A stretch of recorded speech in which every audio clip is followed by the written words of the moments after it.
A dos amigos, a otros dos amigos, miembros de esta familia sin censura, que ya están listos para entrarle a la mesa de diálogo. Saludo al maestrazo Ramiro Padilla Tondo, el responsable de Pequeño Chairo Ilustrado y de otros libros que se han convertido entre los favoritos ya de la audiencia sin censura. Maestro, ¿cómo estás? Te saludo con mucho gusto. Un abrazo, Ramiro. Mi querido Vicente, un gusto estar de nuevo en esta supermesa con mi querida Meme, y pues aquí estamos para echarle chingadazos como debe ser todos los días, hacer la talacha, hablar como los medios tradicionales no hablan y mienten todos los días. Mi querido Vicente, ¿cómo estás? Bien, bien. Se le pasó decirte a Ceci que hoy Meme se encuentra atendiendo precisamente situaciones de la corresponsalía. Se encuentra con nosotros Manuel Hernández Borbolla, periodista, reportero en México de Actualidad RT y también amigo de esta familia sin censura. Querido Manuel, ¿cómo estás? Te saludo con mucho gusto. Hola, ¿qué tal, Vicente? Un saludo para ti, para Ramiro y para toda la audiencia. Oigan, pues vamos a empezar con la exhibida que le pone el presidente Andrés Manuel López Obrador a Ricardo Rafael. Y Ricardo Rafael no tarda en decir, el calumniador acusando calumnia, porque me ha calumniado a mí, por eso le digo calumniador. El calumniador acusando calumnia, y ya le contestó Jesús Ramírez Cuevas. Dice que es falso, que es mentira lo que dice el presidente. Y dice Jesús Ramírez Cuevas, Ricardo Rafael asegura que el presidente López Obrador miente al señalarlo de cobrar en el INE. Aquí están las pruebas y enlaces de que está en la lista de proveedores. Si él dice que no cobra, que lo aclare el INE. ¿Y qué dijo el presidente Andrés Manuel López Obrador de Ricardo Rafael? Querida Ceci, échamelo por favor.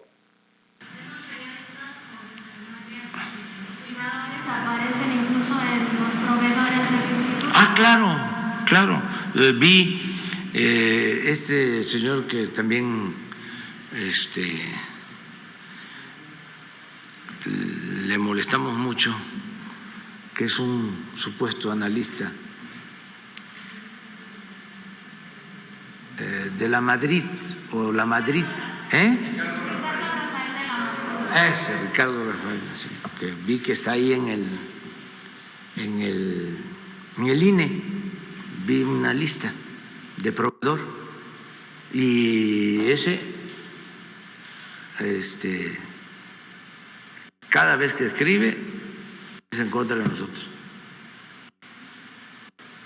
Imagínense, somos los que más dinero les aportamos a todos ellos. De un intento de golpe blando, Ramiro. Ricardo Rafael, exhibido hoy, el presidente pide que se transparenten las finanzas, los dineros de Carmen Aristegui, de Loret de Mola, de todos estos personajes. Y bueno, pues ya hemos mencionado que hasta académicos, investigadores apuntan a que desde los medios de comunicación lo peor está por venir, Ramiro. Sí, el intento de rasgarse las vestiduras por una circunstancia desafortunada. Esto es una investigación hecha con las patas, con la única intención de golpear al gobierno, que sabemos que tiene una agenda política. Si ustedes se dan cuenta, en Estados Unidos está claramente diferenciado quién está con quién. Por ejemplo, en Fox News nosotros sabemos que son el brazo armado del Partido Republicano, y hay otras estaciones de televisión también. Hay que recordar, por ejemplo, para darle perspectiva al público de Sin Censura, les vamos a recordar algo que sucedió cerca del 2003, que esto es los medios de comunicación, para que se den idea de la importancia de los medios de comunicación. En Estados Unidos, los medios de comunicación le vendieron la guerra de Irak al público norteamericano.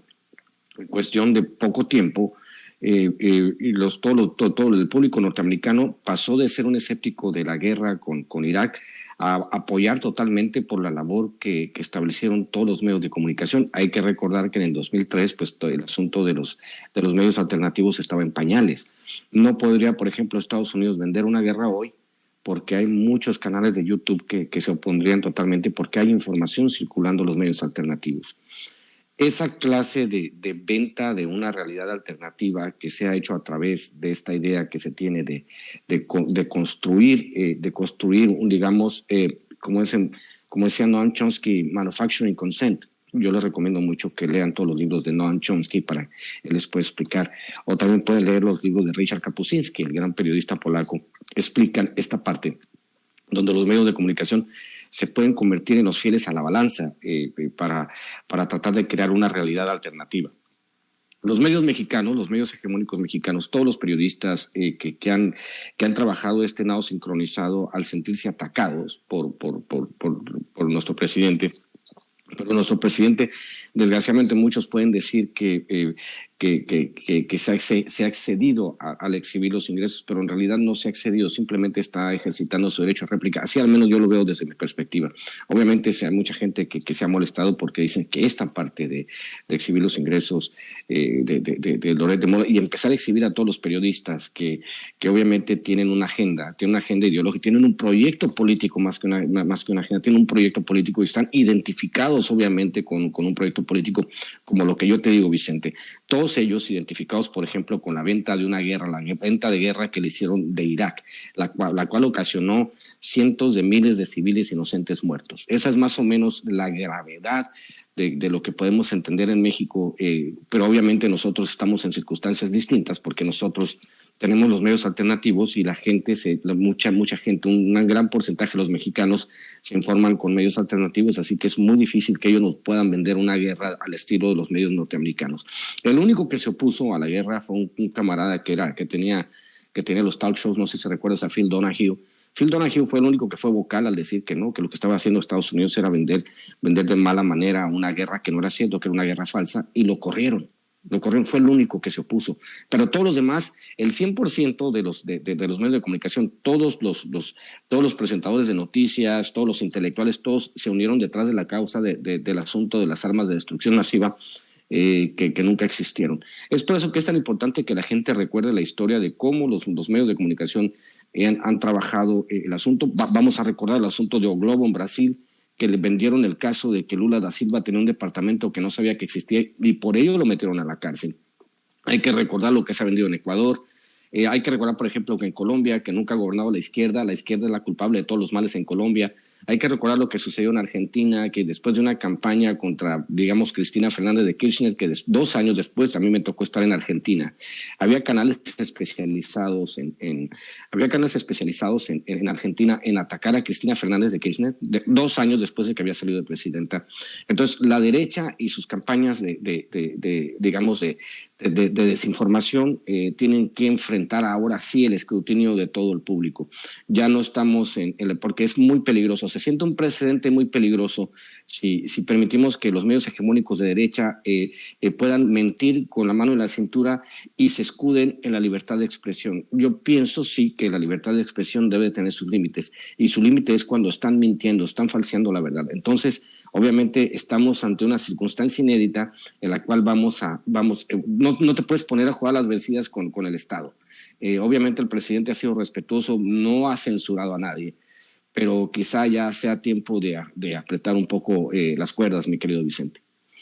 Difiero contigo, mi querido Ramiro Padilla Tondo. Siempre hay que darle prioridad y preferencia a la libertad de expresión.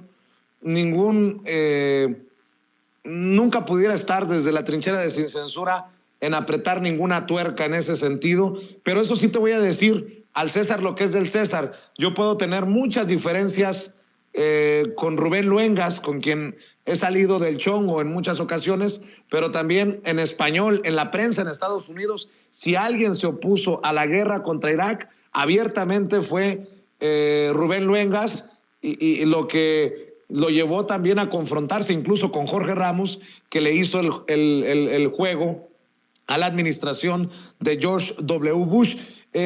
Ahora sube al ring Ricardo Rafael, querido Manuel, otro más de las mesas de análisis de Carmen Aristegui, una Carmen Aristegui que ha sido señalada duramente por el presidente Andrés Manuel López Obrador, pero pues con estas mesas de análisis y con estos golpeadores, híjole, es difícil entender a la Carmen de hoy con la Carmen por la que mucha gente salió a defender en su momento en años anteriores.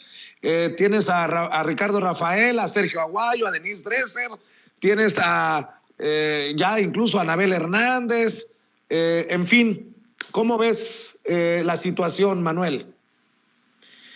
Yo creo que en toda esta disputa y en este golpismo mediático que estamos viendo en las últimas semanas de manera muy exacerbado contra López Obrador, esta ofensiva contra los hijos, que le fue muy difícil al presidente esta situación, hay también un componente importante de una lucha de clases.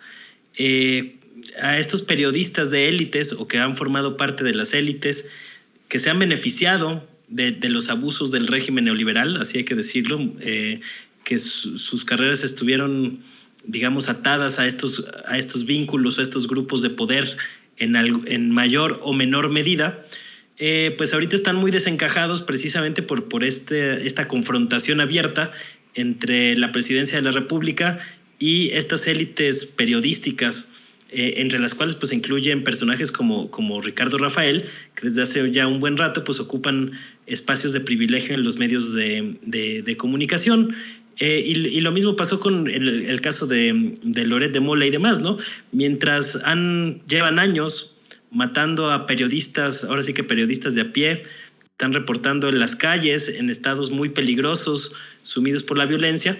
Yo no he visto a ninguno de estos periodistas, o a muy pocos, en las protestas cuando ha habido asesinatos de periodistas, y al menos yo llevo ya un buen rato asistiendo a esas marchas, pues, por lo menos desde 2015, 2016, desde 2015 más o menos, y yo al menos no me ha tocado ver por ahí a personajes como Ricardo Rafael y demás. Entonces, me parece que de alguna manera hay un componente importante de lucha de clases en este asunto, y cuando la confrontación llegó a un periodista o a un comunicador, porque no le puedo llamar periodista, como Carlos Loret de Mola, pues inmediatamente saltaron estas élites, ¿no? Porque les estaban tocando a uno de los suyos, a un integrante, a un beneficiario y a un defensor de la derrotada oligarquía neoliberal, que siguen reclamando sus privilegios, que se construyeron a base del abuso sobre las clases trabajadoras, con medidas como el outsourcing, por ejemplo, ¿no? Que estos personajes defendieron. Y ahora resulta que hasta Felipe Calderón pues también es de los Lorets, como ahora yo les digo, ¿no? A estos que todos son Loret, que es como un álbum de estampas de los coleccionable de los integrantes de la derecha mexicana, ¿no? Y del sector más golpista de la derecha mexicana. Entonces creo que pues esta situación es evidente en todo este conflicto, y que durante años de que mataron a periodistas rasos, pues no les importaba, pero ahorita que osaron cuestionar y responder a algunas de las mentiras y de las inconsistencias que han publicado en las últimas semanas, que tienen claras intenciones políticas, porque digo, quien a estas alturas siga creyendo que la información que difunden medios como Latinos o Mexicanos contra la Corrupción y la Impunidad no tienen una clara agenda política, pues una de dos, o está pecando de ingenuidad al extremo, o de plano hay un intento por engañar al público, ¿no? Entonces, creo que toda esta situación está muy, muy inmersa en esta confrontación abierta, porque no es López Obrador contra todos los periodistas, como están tratando de construir esa narrativa, sino contra unos periodistas o comunicadores de élite que han sido mercenarios informativos de los grupos de poder que saquearon al país durante décadas. Entonces, ahora que no nos vengan con que son periodistas libres, imparciales, autónomos, objetivos, neutrales, independientes, cuando pues esa narrativa pues, les conviene muy bien para el golpeteo político, y que hemos visto cosas que llaman la atención, ¿no? En el fin de semana pasado estuvo, por ejemplo, este señalamiento que hizo la Embajada de Estados Unidos, de que se pronunciaban en contra del asesinato de periodistas. Es decir, el gobierno de Estados Unidos ya también está usando este tema de la violencia contra periodistas, que es lamentable, es criticable y es condenable, pero la manera en que lo están usando estos grupos, como el gobierno de Estados Unidos, los grupos de la oligarquía derrotada neoliberal en México, para hacer política y tratar de posicionar su agenda restauracionista de los privilegios de las élites neoliberales, me parece una cosa terrible y muy preocupante, y lo estamos viendo también con algunos medios extranjeros, ¿no? Ahí estaba hoy comentando el presidente López Obrador sobre este editorial que publicó el Washington Post, pidiéndole a Joe Biden que regañe a López Obrador por la situación y el ataque, así dijo el Washington Post, contra la prensa en México. Y es curioso y muy paradójico que se lo pidan a un presidente como Joe Biden, que en enero pasado insultó a un reportero de Fox News llamándole hijo de perra en una conferencia de prensa, ¿no? O sea, ¿a qué clase de juego están jugando estos medios hegemónicos estadounidenses que están defendiendo los intereses de la oligarquía, y que si fueran tan congruentes con lo que predican, pues no tendrían entre sus columnistas a un mentiroso probado y a un experto en montajes como lo es Carlos Loret de Mola? Y creo que lo mencionaba hace rato, ya me ha refrescado la memoria el querido Quique Legorreta, mi querido Ramiro, sobre algo que te voy a mencionar, pero antes una aclaración. No es que diga que, con lo que le comenté a Ramiro, que no estaba de acuerdo con apretar tuercas, no es que yo esté a favor de la difamación, de la calumnia, pues somos víctimas también nosotros de eso, pero el propio presidente ha dicho que prefiere esos excesos en pos de la libertad de expresión que la censura, y que él mismo pues hace uso de esa libertad de expresión para responderles. Y miren el momento en el que estamos. Yo prefiero mejor decir el que se lleva se aguanta, y vamos con todo, a quitarnos las máscaras, a poner nuestros papeles en la mesa, pero bueno, por ahí va el comentario. A ver, hacía referencia a que las manifestaciones de ayer y de hoy, ayer en la Cámara de Diputados, hoy en la mañanera, pues no son como la realizada por Álvaro Delgado allá en Los Pinos. Me está recordando Quique Legorreta, para que vean la hipocresía de muchos de estos que hoy dicen todos somos Loret, los que hoy dicen que López Obrador es el violentador de la prensa.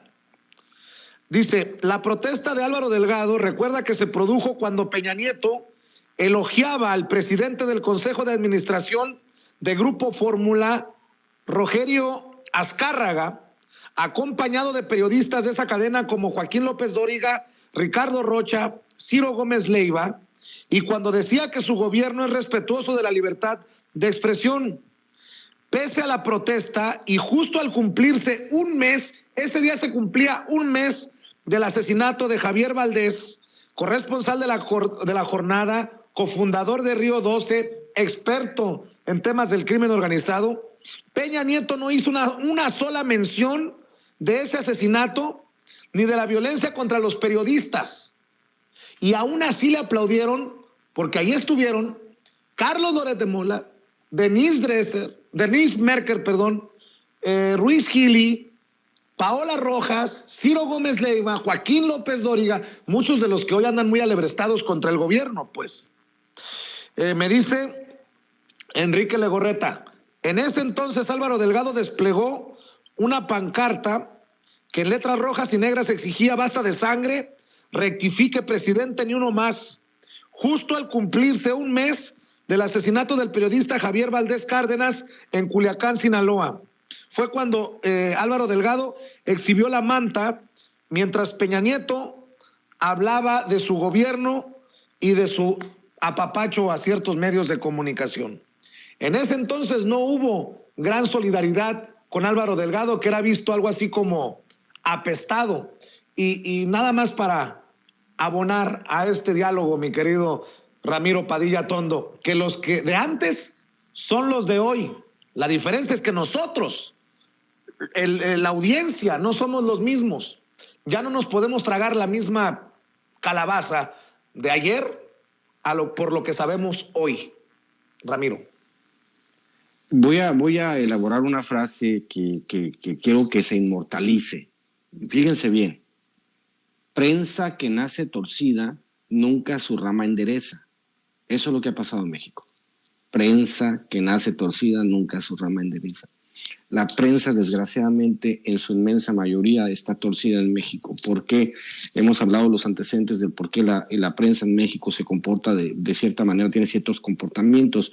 Me atrevo a decir que rayan en lo psicótico, porque ya es una, como decía mi amigo, por cierto, saludos hasta Venezuela, Carlos del Villar, te mando un abrazo, Vicente, Carlos del Villar desde Venezuela. Hay mucha gente que nos sigue desde Sudamérica, Centroamérica, que ven con ojos, con muy buenos ojos la transformación que se está dando en México. Ellos reconocen también, sobre todo desde Venezuela, desde Colombia, Argentina, Ecuador, Brasil, de todos los países sudamericanos, ellos entienden el papel que ha jugado la prensa golpista en sus gobiernos. Hay que recordar que nosotros nos estamos enfrentando a una circunstancia inédita donde la prensa mexicana pues intenta convertirse en lo que ha sido la prensa en Sudamérica. Hay que recordar el Grupo Clarín, por ejemplo, en Argentina, y su control de los medios. Tiene no sé cuántas estaciones de televisión, tiene periódicos, tiene estaciones de radio, y son ellos los que son los fieles a la balanza. Y también al Grupo Clarín, si tú dices que alguno de ellos, no sé,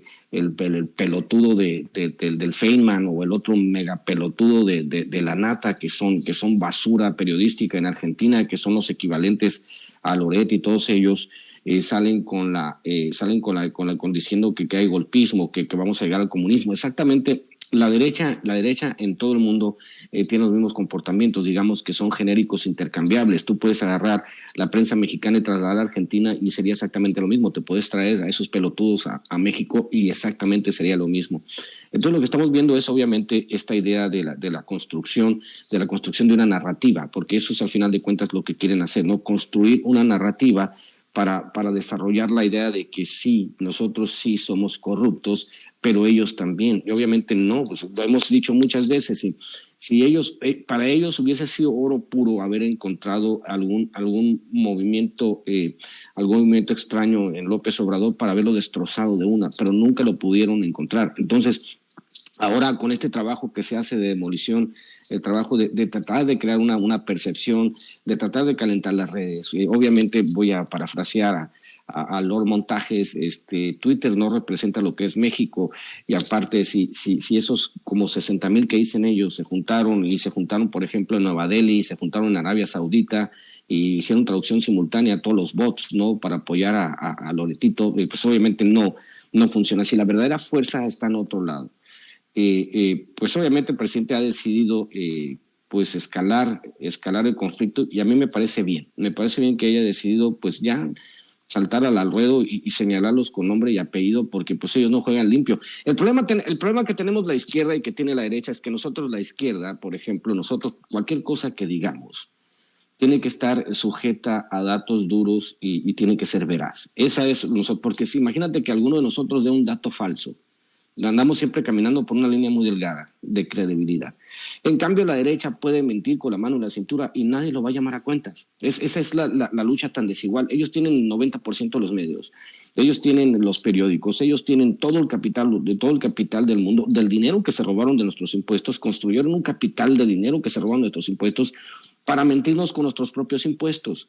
Entonces, obviamente, nosotros tenemos que hacer la parte de que nos corresponde. Como te digo, vamos a trabajar una plataforma para darle la batería, ya luego les iré informando, ya les informé un poco, pero tenemos que empezar a combatir eso, porque nosotros no podemos salir o que vamos a convertir mentiras con mentiras. No, vamos a combatir el dinero sucio con dinero limpio, es lo que vamos a hacer, y ese es parte del proyecto que tenemos con los migrantes en Estados Unidos, de combatir toda esta serie de desinformación.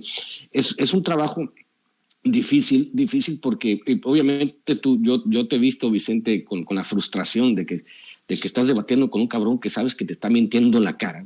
A nosotros nos sucede mucho, ¿no? Estás debatiendo con un cabrón que sabes que te está mintiendo y dices, pues está mintiendo este cabrón. ¿Por qué no dice la verdad? Porque la derecha es muy cínica a la hora de mentir. Mienten y mienten y mienten. Ahí está tu amigo, el Paquito del barrio, el Alasraqui, rata dos patas, que dice que hay que mentir. Y obviamente pues nosotros no podemos mentir, nosotros estamos sujetos, estamos atados a la verdad. Y mientras el combate sea la verdad contra las medias verdades y las mentiras que está propagando la derecha, pues la lucha es más o menos desigual.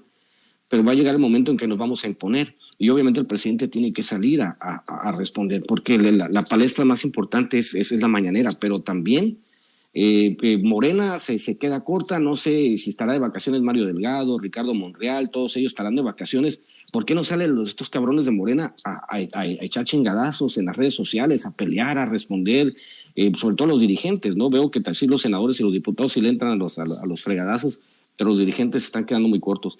Pero en esta digamos, suerte de guerra híbrida donde los medios de comunicación van con todo. Yo creo que lo dije en enero, empezaron el año muy rabiosos los de la derecha. ¿Por qué? Pues obviamente pues que vienen ya la consolidación de las obras de infraestructura importantes, viene la revocación de mandato, vienen muchas cosas que los van a dejar sin municiones. Estos son igual que como la elección acuérdate, la elección del 2021, los primeros meses andaban rabiosos, se calmaron un poco y vuelven a la carga. Déjenme decirles, señores, de nuevo, esto es muy importante que si la gente, porque yo sé que nos monitorean los canales de derecha, va de nuevo. Nosotros ganamos, nosotros ponemos la agenda, nosotros somos mayoría y no importa todas sus mentiras, no van a regresar al poder jamás a pesar de sus mentiras. Siéntense y busquen otra estrategia. La estrategia del golpismo y de demeritar lo que hace el gobierno no les va a funcionar. Si no les funcionó durante un chingo de años, como tú decías, Vicente, la sociedad del 2006, la sociedad que vio con cierto agrado, digamos, alguna parte de la sociedad que vio con cierto agrado el fraude, esa sociedad ya no existe. La sociedad mexicana es consciente y se informa por canales alternativos. Entonces, señores de derecha, esta guerra la tienen perdida. Manuel, escucho tus reflexiones también, tus comentarios. Sí, pues yo coincido en una parte con lo que dice Ramiro y con otra a lo mejor no tanto.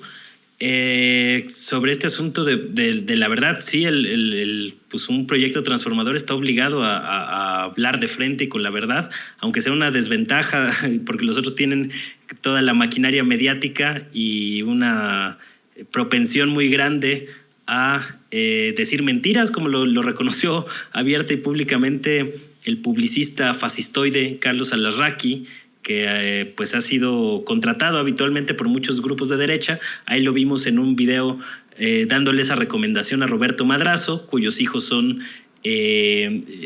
inversionistas del medio Latinus, que proyecta a Carlos Loret de Mola, y se ve que Carlos Loret y compañía pues le hacen mucho caso a los consejos de personas como Alarraqui, ¿no? Porque pues esa es la constante que han seguido a lo largo de sus trayectorias y sobre todo pues ahora en esta etapa en Latinus, donde claramente pues han montado una ofensiva informativa o desinformativa contra el presidente de la República, ¿no? Está bien que se critique a López Obrador y demás, pero se tiene que criticar con argumentos sólidos y consistentes. Por eso yo creo que el presidente debe de responder en esos mismos términos, ¿no? Yo sí creo que por ahí le falló la estrategia a López Obrador, cayó un poco cayó en la trampa que le tendieron desde la derecha, sabían que tocándole a los hijos con informaciones ahí a medias, con medias verdades, con información engañosa, pues iban a provocar una reacción de López Obrador, y creo que hasta cierto punto pues sí cayó en la trampa el presidente, difundiendo información que ni siquiera él mismo había verificado, como lo reconoció el viernes pasado, ¿no? Entonces, y que también presenta algunas inconsistencias. Hoy, por ejemplo, estaban aclarando que no necesariamente había recibido Carlos Loret 11 millones por parte de Televisa, pero sí 2.5 millones. Es decir, ahí todavía faltan muchos asuntos por aclarar. Creo que sí le faltó ser más frío y calculador a López Obrador en ese asunto para no caer en la trampa y no estar en la posición donde sus adversarios lo querían poner. Ese sí creo que fue un error táctico, pero eso no quita que definitivamente tenga que salir a responder. Y en lo que sí coincido con Ramiro es este asunto de que sí se ve solo el presidente, ¿eh? Yo no he visto muchos liderazgos saliendo a apoyar o a ponerse los guantes al mismo nivel para librar esta batalla por el control de la agenda pública o de la agenda mediática o la agenda de conversación. Por ahí vi algunas manifestaciones de respaldo del canciller Marcelo Ebrard, de Claudia Sheinbaum, que curiosamente pues son los dos perfiles presidenciales más consistentes, pero en efecto Mario Delgado, otros liderazgos de Morena y de la Cuarta Transformación pues han brillado un poco por su ausencia en esta polémica, o que a lo mejor se han pronunciado pero no con la fuerza suficiente, ¿no? Entonces todo acaba recayendo siempre en lo que hace o deja de hacer López Obrador, y creo que esa parte es un poco preocupante porque no puede concentrarse toda el peso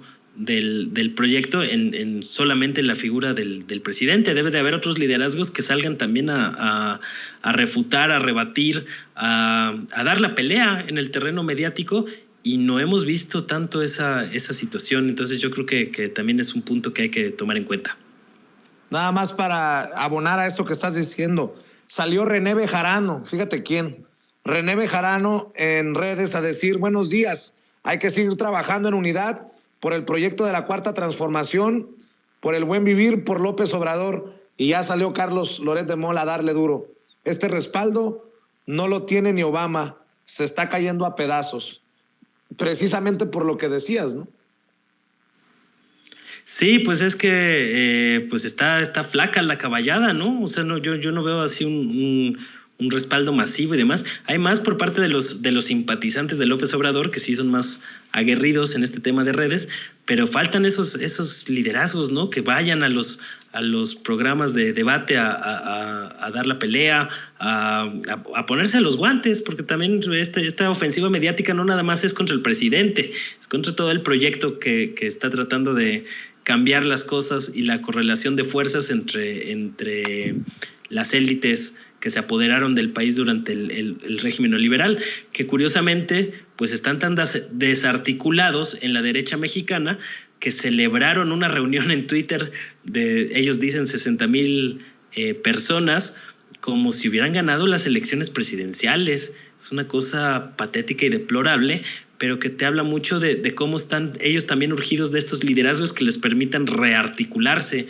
porque andan un poco sueltos y pues nomás no levantan en las encuestas. En una de esas hasta por ahí andan candidateando a Loret, a ver si así por lo menos suben unos puntitos en las encuestas, porque de ahí en fuera no se ve ningún liderazgo tampoco en la derecha mexicana que les permita competir de manera real en la sucesión presidencial de 2024, pero sí creo que le falta acompañamiento al presidente. En el gabinete pues es prácticamente inexistente los pronunciamientos, ¿no? O sea, a lo mejor están muy metidos en sus encomiendas y demás, pero no hemos visto así un respaldo en redes, sobre todo, que permita contener un poco esta ofensiva.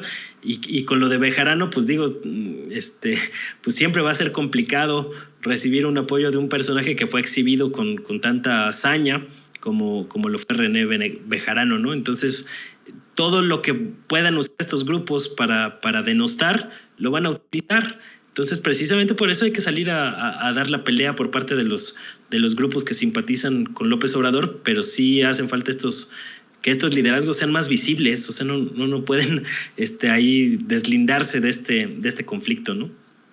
Así es. Querido Manuel Hernández Borbolla, ¿por qué no cerramos invitando a la gente a tu canal de YouTube, a tus redes sociales, para que se sienta el respaldo?